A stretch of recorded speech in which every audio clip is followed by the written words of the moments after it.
Romy es licenciada en Ciencias Físicas por la Facultad de Ciencias Exactas de la UNICEM. Su lugar de trabajo es el Centro de Investigaciones en Física e Ingeniería del Centro de la Provincia de Buenos Aires, integrando el grupo de paleomagnetismo y paleoambiente del Instituto de Física Arroyo Seco.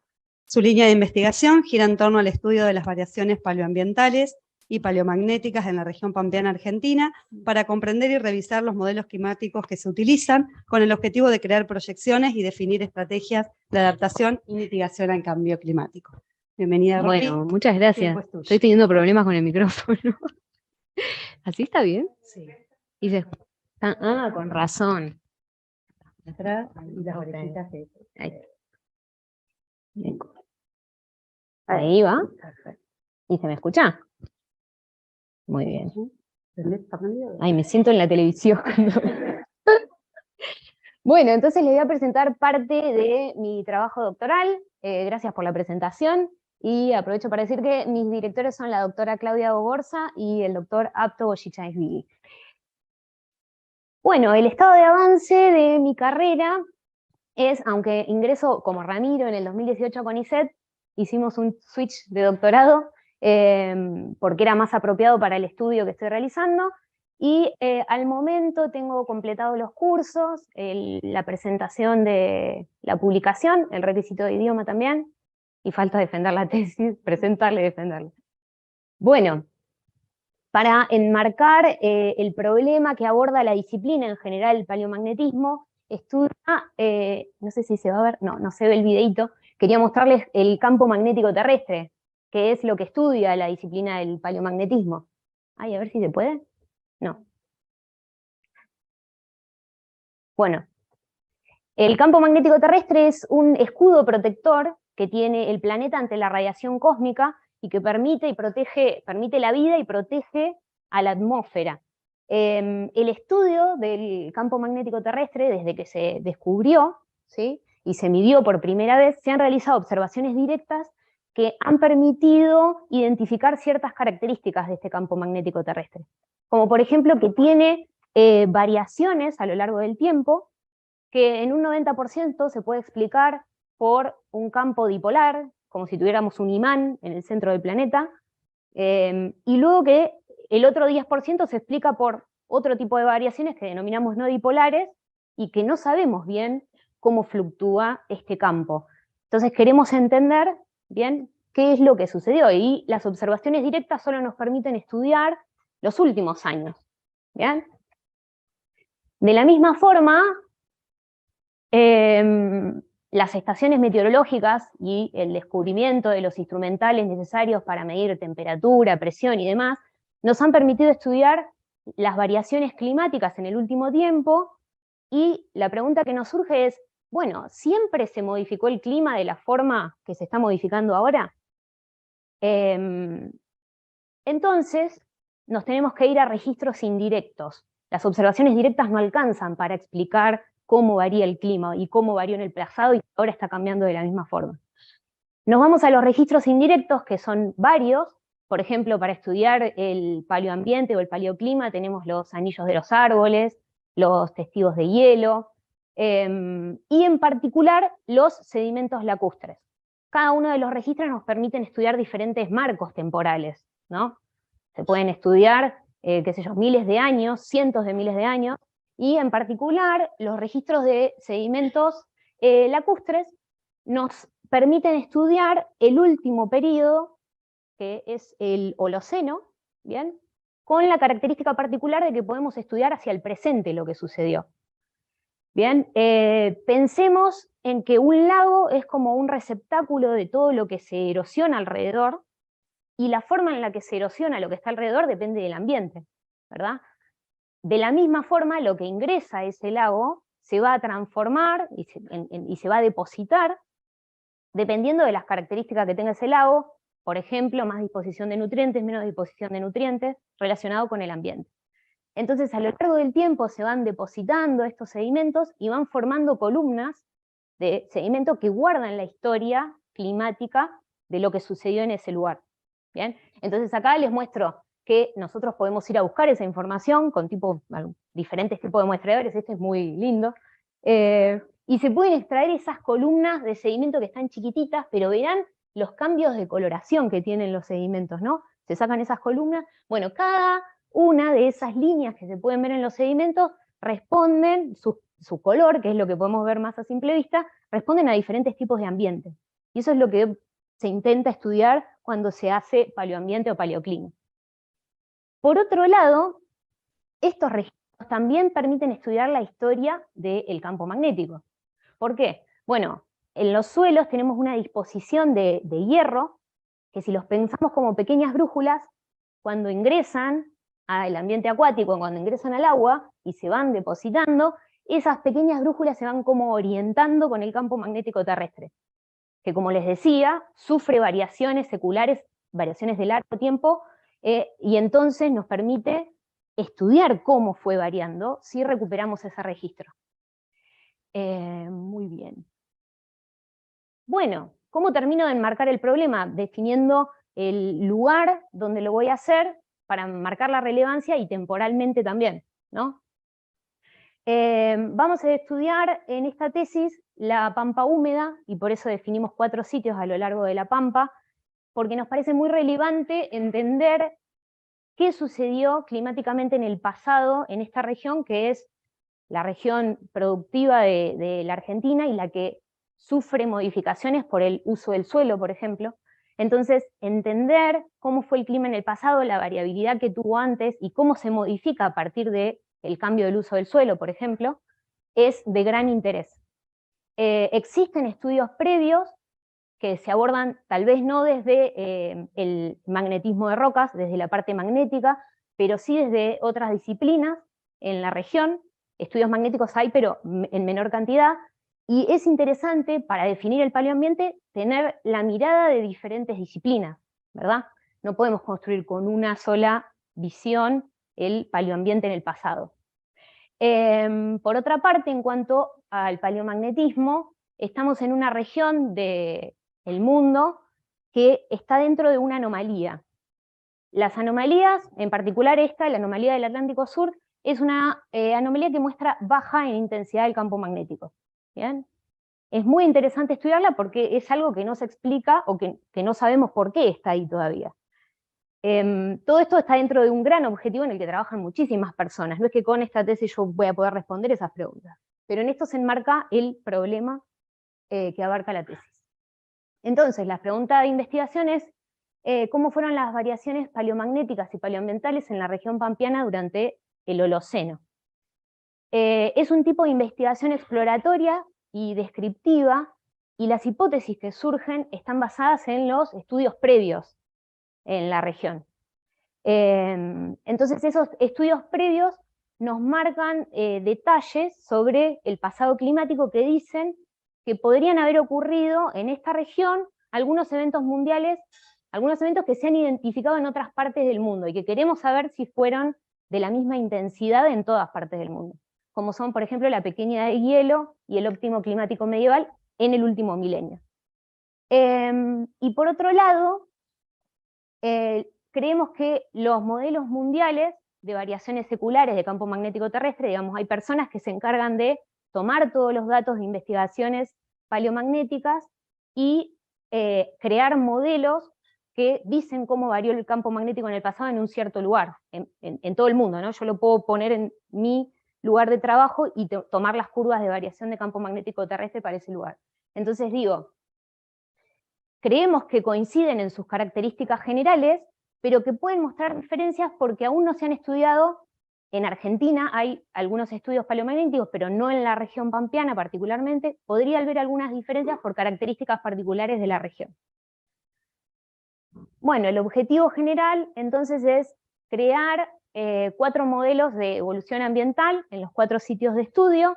Está uno al sur de Santa Fe y los otros 3 en la provincia de Buenos Aires. Los primeros 3 son lagunas, y en el sitio arqueológico Las Brujillas estudiamos lo que fue un paleolago, luego les voy a mostrar fotos. Este estudio y esta creación del modelo se va a realizar a través de propiedades magnéticas y características geoquímicas en estos sedimentos, y además pretendemos aportar a cómo fue el comportamiento del campo magnético terrestre en la región pampeana a través del paleomagnetismo, estudiando la magnetización que guardan estas muestras, y intentar entender cuáles son los procesos físicos que motivaron estas variaciones. Bueno, acá hay una lista de las actividades de investigación que la voy a hacer más divertida mostrándoles fotos, ¿no? Para que no sea aburrido. Pero hay una lista de cosas que debemos hacer. El propósito, entonces, es poder aportar datos, que es lo más importante. Siento que mi investigación, en conjunto con las de muchas otras personas trabajando en paleoambiente, pueden ayudar a generar, conocer mejor cómo es el forzamiento antropogénico del clima, ¿bien? Y de esta forma predecir escenarios futuros ambientales. De la misma forma, con esta información se podrían hacer mejores adaptaciones a lo que venga, ¿no? En el futuro. Y por otro lado, en cuanto a lo paleomagnético, tratar de aportar información para la construcción de estos modelos mundiales, ya que es desequilibrada la información, desequilibrada geográficamente. El 90% de la información que toman viene del hemisferio norte. O sea, hay mucho más muestreo y hay mucho más conocimiento de paleomagnetismo sobre el hemisferio norte que sobre el hemisferio sur. Bueno, entonces, acá vienen las imágenes. Las primeras son el trabajo de campo, que es lo más divertido y a veces desafiante también. Ahí estamos sacando los testigos y abajo se ve cómo lo submuestreamos. O sea, sacamos el core de sedimento, lo partimos en dos mitades e hincamos cajitas pequeñas una debajo de la otra. Cada una de ellas guarda un pedacito de historia, ¿bien? Las que están más sobre la base, ¿sí? Son las que están más lejos del agua, ¿no? Entonces son las más antiguas. Y las que se encuentran más hacia el tope, más cerquita del agua, son las que documentan el presente. Bueno, muy importante generar modelos de edad confiables. Yo tengo una columna de sedimentos, y si no tengo bien datado qué es lo que estoy estudiando, lo que vaya a proponer como variaciones ambientales no tiene sentido. Entonces, realizar dataciones, que son muy caras, y encontrar diferentes marcadores que me permitan generar un modelo de edad confiable. Acá se ve la curva de edad-profundidad, y para el sitio Melincue estamos estudiando los últimos 300 años aproximadamente, que son muy importantes justamente para entender qué sucede con este cambio de uso de suelo en la región pampeana. Trabajamos desde muchas disciplinas y aportan muchísimas personas a este trabajo doctoral. Por ejemplo, para hacer una descripción litológica, imagínense un físico haciendo una descripción litológica. Así que, bueno, trabajamos eso, es un grupo de personas, y cuando ven un trabajo terminado de magnetismo de roca para explicar paleoambiente, van a ver un montón de personas que aportaron a ese trabajo. Bueno, entonces se hace la descripción litológica, que es describir cómo varía granulométricamente estos testigos de sedimento, y se definen unidades sedimentarias, que se pueden asociar con diferentes climas. Entonces, ¿cómo sabemos cómo fue el clima? Bueno, tenemos que aplicar técnicas magnéticas y no magnéticas. Les muestro un poco lo que hacemos. Estos son los resultados de magnetismo de roca, en donde medimos de diferentes maneras y con diferentes técnicas que no son relevantes, cómo varía la concentración de minerales magnéticos, cómo varía el tamaño del grano magnético y cómo varía la mineralogía. ¿Bien? Esto se hace aplicando magnetizaciones en el laboratorio. Aplico campos sobre las muestras y veo cómo reaccionan. Dependiendo de esas características, yo puedo identificar tipos de ambiente, ¿bien? Pero no lo puedo hacer solo con técnicas magnéticas, sino que además tengo que aplicar otra técnica, que puede ser la geoquímica, por ejemplo. Entonces veo cómo cambia el carbono total orgánico, cómo cambia el nitrógeno total en las muestras, y de esa forma, asociando lo magnético y lo no magnético, puedo construir cómo fue el ambiente en cada una de estas unidades sedimentarias. Por ejemplo, menor concentración de minerales magnéticos suele estar asociado con menor llegada de material detrítico al lago. No es lineal, depende de cada laguna. Pero para darles un ejemplo, el tamaño de grano puede estar asociado a que el sitio de muestreo estaba más lejos de la costa o más cerca, en estas lagunas someras, por ejemplo, ¿no? Y la mineralogía magnética, tal vez con la con ambientes relacionados con ambientes más reductores o más oxidantes dentro del lago. Bueno, con las técnicas, con todas las variables que medimos, se pueden hacer análisis estadísticos. El análisis, por ejemplo, de clúster sobre las técnicas magnéticas nos definen las mismas 3 unidades sedimentarias observadas en la litología, y analizando las variables con análisis de componentes principales, podemos asociar esos grupos de muestras con diferentes características ambientales. Para eso debemos definir qué es cada una de las componentes y demás. Así que gracias al curso de análisis multivariado. Bueno, y esta es una de las publicaciones. Acá les muestro todas las personas que trabajaron conmigo en ese sitio, que fueron fundamentales cada uno. Y les dejo el código por si quieren escanear y leer un poquito más. Quiero explicar sobre otro sitio que me gustó mucho trabajar. Convocaron al grupo de investigación en el que estoy, a un grupo de arqueólogos que está trabajando en el sitio Las Brusquillas, que es cerca de San Cayetano. En este sitio se hicieron excavaciones donde se encontraron restos faunísticos y líticos. Entonces, descubrieron que había 2 eventos de ocupación humana en el lugar, y que en ese sitio, que está medio chiquito, pero lo pueden ver acá, que es el sitio 4, querían hacer además un análisis paleoambiental desde diferentes disciplinas. Entonces llamaron a los biólogos, los físicos, los geólogos, y nos pidieron que muestremos una unidad sedimentaria de ese sitio que parecía haber sido el fondo de lago, digamos, que este depósito se habría desarrollado los sedimentos como en un fondo de lago. ¿Bien? Tuvimos la misión desde el magnetismo, además, de ayudar a datar ese sitio. Se hicieron dataciones radiocarbónicas, pero además con el paleomagnetismo los pudimos ayudar a ajustar esas dataciones. Bueno, ¿cómo? Acá ven las muestras de paleomagnetismo con las 4 dataciones que se hicieron. Y a la izquierda se muestran los restos, los números de restos encontrados, ¿bien? Marcando los 2 eventos de ocupación. Esas dataciones dan a más profundidad, mayor edad, ¿bien? Como les decía hoy, lo que está más abajo es lo que se depositó primero. Bien, ¿cómo ajustamos esas dataciones con el paleomagnetismo? No importa cómo llegué a esta curva, pero lo importante es que vean que en esa curva se mide la intensidad, cómo fue variando la intensidad de campo magnético en ese sitio. ¿Bien? Hay dos sectores que se sacaron porque las muestras no servían para hacer paleomagnetismo, no se pudo aislar la dirección del campo, pero sí vimos que esas curvas tenían un comportamiento muy similar a lo que mostraban 2 modelos de campo magnético terrestre. Están agrupados en 2 sectores porque esos modelos se crean con diferentes tipos de datos, unos con datos arqueomagnéticos y otros con datos arqueomagnéticos pero además sedimentarios. ¿Bien? Entonces veíamos que se parecía mucho a uno de los modelos esa curva y no tanto a otros. Pero lo importante de eso es que como estos modelos me muestran la intensidad del campo en función de la edad, yo podía linkear esos picos y valles con ciertos picos y valles encontrados en los modelos, y así recuperar edades que iban a aportar información a las dataciones radiocarbónicas. Entonces encontramos todos estos puntos de enlace con diferentes edades que están de acuerdo con ese marco temporal propuesto por las dataciones radiocarbónicas, y nos permitieron crear este modelo de edad-profundidad. La curva roja sería el modelo sin el ajuste con los puntos de enlace por paleomagnetismo, y la negra el modelo de edad con el paleomagnetismo. A simple vista no parecen muy distintos, pero si analizamos las variaciones en el ritmo de sedimentación, es decir, cuánto material se depositó en cada año, ¿bien?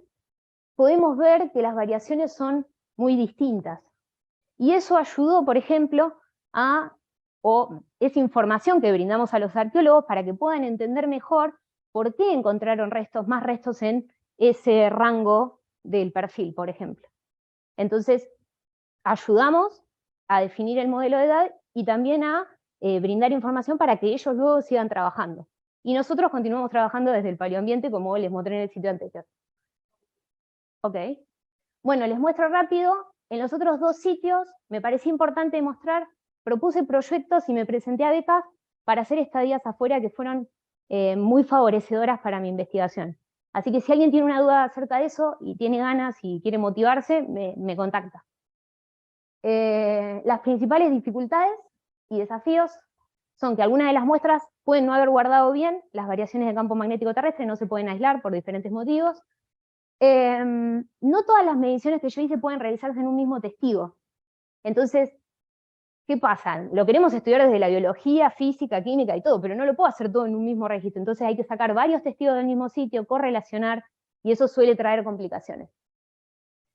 También mi falta de formación en todas las áreas que abarca esta tesis. Tengo la suerte de que mi directora me dice, contactate con esta persona nos va a ayudar con este problema. Y eso a mí me parece fundamental. Tengo toda la expertise del magnetismo en el grupo en el que estoy, y hay alguien que me guía con quién contactarme, con quién tengo que hablar, qué puerta tengo que tocar, qué persona es gamba dentro de ese área. Bueno, y por último, tuvimos problemas de financiamiento como todo, las dotaciones son carísimas, los análisis geoquímicos son carísimos, y además la falta de financiamiento dificultó poner en marcha un muestreador que teníamos para sacar mayores extensiones. Tengo mayor extensión, abarco más edad, puedo estudiar todo el Holoceno, no llegué a estudiar todo el Holoceno, pero bueno, eso hizo cambiar el foco de mi tesis, es decir, me voy a enmarcar en qué sucedió en los últimos 1000 años. Es muy interesante por esto que charlábamos del cambio del uso del suelo. De todas formas, trabajamos un montón y logramos está casi puesto en marcha y listo para ir a mostrar. Ahí está el trabajo que hicimos con las chicas que están en mi grupo, y también con los técnicos, colaboran un montón de personas en esto, así que ahí está todo listo para ir a mostrar. Y ojalá lo pueda usar el próximo que sigue. Así que bueno, eso es todo. Gracias, Romy. Gracias por el tiempo también. Bueno, abrimos el último espacio de preguntas de este primer bloque. Aportes, comentarios, quien quiera. Yo te miré como dice. Romy, bueno, vos dijiste varias veces sos física y tuviste que relacionarte con otra disciplina, pero también te tuviste que relacionar con el trabajo de campo. Sí. Y a veces nosotros nos preguntamos en la CAP qué es un curso de posgrado, o sea, sobre qué hay que reconocer créditos, además de los cursos tradicionales que son de una universidad, en un posgrado acreditado.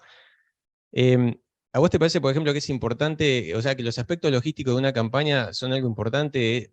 O sea, por ejemplo, haber recibido formación en cómo armar una campaña, cómo diseñarla, que no te falte nafta, los plásticos para envolver las muestras, bota de goma, todo eso.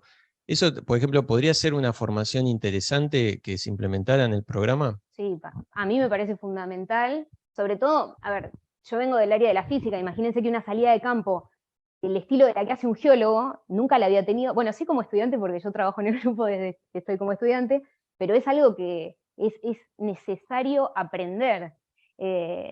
Desde todas las cosas que hay que pensar que uno no se imagina, en mi mente era, ay, voy al lago y saco los testigos, y no, hay un montón de dificultades que vienen por la falta de financiamiento, pero digo, con lo que tenemos, ¿qué hacemos? ¿Cómo vamos de campo? Y bueno, hay personas que saben muchísimo sobre eso, como desde meterte en una lancha, desde cómo crear esa plataforma.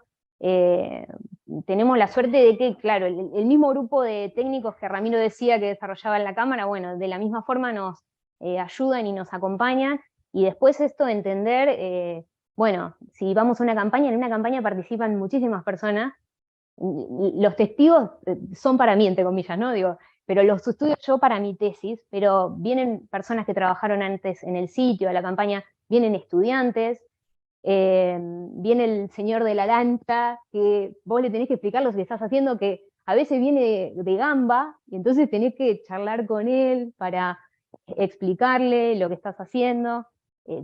Tiene un montón de aristas el trabajo de campo, que para mí es hermoso, pero es un desafío, claramente es un desafío. Bueno, yo una preguntita desde pura curiosidad y desconocimiento en el área. Simplemente preguntarte cómo es el tema, cómo funciona el muestreador, cuánto tiempo se deja, si es en el momento, si va y se deja, se recupera, o se deja 1 hora, 2 horas, no sé. En realidad, el que usamos para los muestreos de mi tesis es un muestrador que funciona por gravedad. O sea, se tira y desde la lancha, con unas cuerdas, accionamos unas pesas que trae, que las tiramos desde arriba y van cayendo por gravedad y van haciendo que el tubo de plástico, es un tubo de PVC, como los de baño, se hinque en el sedimento. Luego el muestreador que se está desarrollando ahora, está todo comprado, lo que desarrollamos fue la plataforma flotante y el trípode que va a sostener ese muestreador, y también no es que se deja un tiempo en el suelo, sino que lo que hay que accionar es el hincado en el suelo de eso, y después la recuperación, que es todo muy, muy pesado y hay que hacer mucha fuerza. Entonces, para este caso que se van a sacar metros de sedimento, necesitamos un motor arriba de la plataforma. Sí, la logística es súper compleja y es súper importante, eso tiene que entrar clavado, no puede entrar torcido, porque si no la información que recuperamos no... Claro, es mucha inversión también para obtener los resultados después en el análisis, ¿no? Sí. Sí, por eso trabajamos, la misión de grupo también para mí es interesante decir, tenemos esta misión de accionar esto, porque ya hubo gente que ya se jubiló que aportó a eso, o sea, trae una historia en el grupo, que es necesario activarlo, ojalá se pueda, y ojalá lo puedan usar muchas personas y para otras disciplinas también, y sirva. ¿Tengo una pregunta? Sí. Re buena la charla. Esperamos un segundito, así podés salir en vivo. Que me pareció excelente tu charla, súper bien, presentaste, hermoso. Se nota que hay muchísimo trabajo y se nota que estás súper formada en el tema. ¿Cuánto te llevó, o sea, cuántos años, no conozco, o sea, tu tema, cuánto te llevó todos estos datos que juntaste? Digamos, yo empecé en el 2018, en abril de 2018, o sea que ya debería estar recibida, pero estoy en el año de prórroga que nos dio CONICET. Realmente la pandemia nos afectó en el sentido de que yo estaba en el medio de los muestreos. Nos faltaban hacer muestreos que desde esos 2 sitios que yo muestro que viajé a otros lugares a hacer estadías, los muestreamos en el 2022, el año pasado, en esta fecha. Fuimos muertos de frío, por no decir otra palabra, pero a sacar los testigos en junio, y eso fueron los últimos muestreos, y este año se está dando todo para terminar. Y por ejemplo, una campaña, ¿cuánto te lleva ahí? O sea, mi trabajo es muy diferente. No, claro. Vas a ver después que nada que ver. La campaña de estos testigos cortos, que son los que sacamos, sí, las campañas... No, las campañas de estos testigos cortos que sacamos, como estamos cerca, porque yo estoy trabajando en la región pampeana, las hacemos en un día. ¿Bien? Vamos, es con una persona, pone la lancha, elegimos varios sitios adentro de la laguna, y tiramos, y sacamos el testigo, y ya está, ¿no? O sea, digo, ya está, es como muy complicado, pero se hace en un día. Ahora, las campañas que vienen, con ese monstruo lindo, van a llevar más tiempo, porque hay que ir, en un día se arma toda esa estructura flotante, al otro día se elige un sitio y se prueba hacer el muestreo, viendo si todo funciona. Luego al otro día se mueve la plataforma hacia otro lado de la laguna, se sacan otros testigos, esas llevan como 4 o 5 días. Lo que lleva más tiempo es todo el trabajo dentro del laboratorio, abrir, submuestrear, hacer las descripciones litológicas. Las mediciones magnéticas son súper eficaces, no tenemos gasto de dinero, pero llevan tiempo. ¿Vas a seguir en ciencia después? Perdón por mi... no sé, a mí me encanta, así que sí. Genial. ¿Querés comentar parte de la estadía, que es lo único que les las estadías, más que nada era para motivarlos, a decir, si uno... Hay muchísima oferta hoy en día de ir a hacer estancias cortas doctorales afuera, ¿no? A un laboratorio afuera. Si uno tiene un proyecto concreto, en mi caso era llevar esas muestras para hacer las mediciones de magnetismo de roca, y también surgió hacer las mediciones, por ejemplo, de fluorescencia de rayos X, que acá no podía hacer. Ahora supongo que pronto se van a poder hacer, pero estuvo muy bueno en el sentido que yo iba con un proyecto armado a hacer mediciones, y conocer laboratorios que tienen la mejor tecnología sobre lo que uno hace es muy nutritivo. También para entender las fortalezas de lo que tengo en casa, ¿no? La cercanía con las personas con las que trabajo, con los investigadores, no es la misma que cuando fui a esos lugares, pero sí eso, la utilización de la tecnología. Y un detalle es que cuando estuve en París hay una casa hermosa que pertenece al Ministerio de Educación, que es la Casa Argentina en París, y creo que hay otra más en Madrid. Son las dos casas que tienen y que te reciben cuando vas a hacer estadías puntualmente a esas ciudades. Y uno se siente en casa.